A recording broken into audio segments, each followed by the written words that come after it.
everybody, my name is Mackenzie and welcome to our crash course series on how to do family history. In this crash course series, we're going to show you lots of different types of activities you can do in family history and the step-by-step processes of how to accomplish those tasks. So let's get started.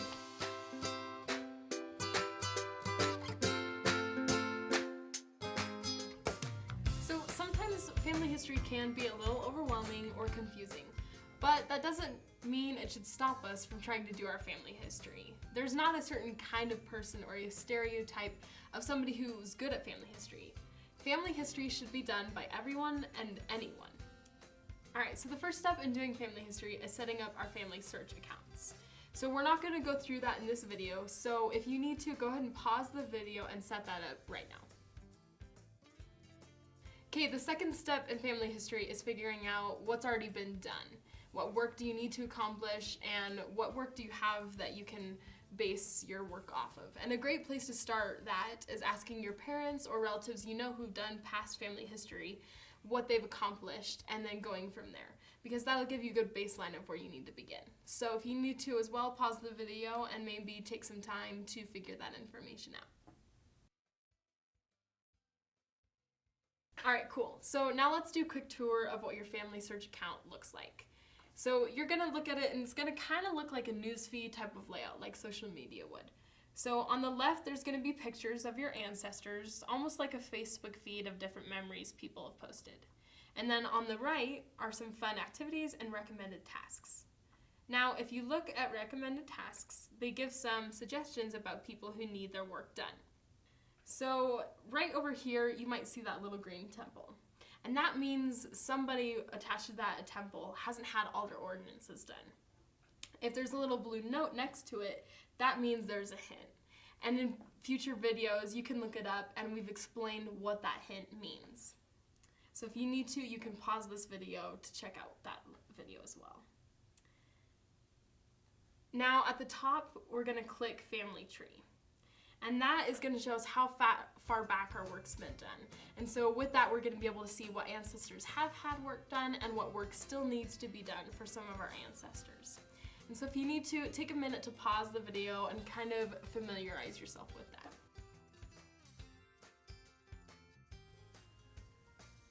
Okay, if we go to search, we're going to be able to search for any specific person in records. So if you wanted to, you could search up Abraham Lincoln. And if you go to memories, you can see where people have posted their memories with their ancestors. And you can see pictures and learn a lot more about your ancestors from that. Next, let's go to indexing. Indexing is when you find a written document and you type it on Family Search. And the nice thing about that is when you type out something that's been written in cursive and was written over 100 years ago, and then you need to re-look at that, now that it's digitalized, it makes doing family history work a lot faster and a lot easier. So if you want to do family history work, but you only have a little bit of time here and there, indexing is a great way to help out. Finally, under temple, you can reserve names to take to the temple yourself. And on all these different features, we're going to make sure to post more videos that dive deeper into depth about them so that you can figure out more about them. So now that we've seen family search, it's important to begin with the end in mind. What do you want to accomplish out of doing your family history? Do you want to learn more about indexing? Do you want to find a name and take it to the temple? Do you want to search back your family tree as far as it can go? Do you want to dispute your cousin's claim that you're distantly related to Napoleon Bonaparte? I don't know. Whatever you want to accomplish, take a moment and pause the video and write that goal down so you can hold yourself accountable. In the words of President Monson, as you pursue family history work, you are going to find yourself running into roadblocks, and you are going to say to yourself, "There's nothing else I can do." When you come to that point, get down on your knees and ask the Lord to open the way, and He will open the way for you. I testify that this is true. Heavenly Father loves His children in the spirit world just as much as He loves you and me. And I know that to be true. I've had experiences where I've run into those roadblocks, and then I've prayed about it, asking for help, and I've been able to, because of that, take names to the temple.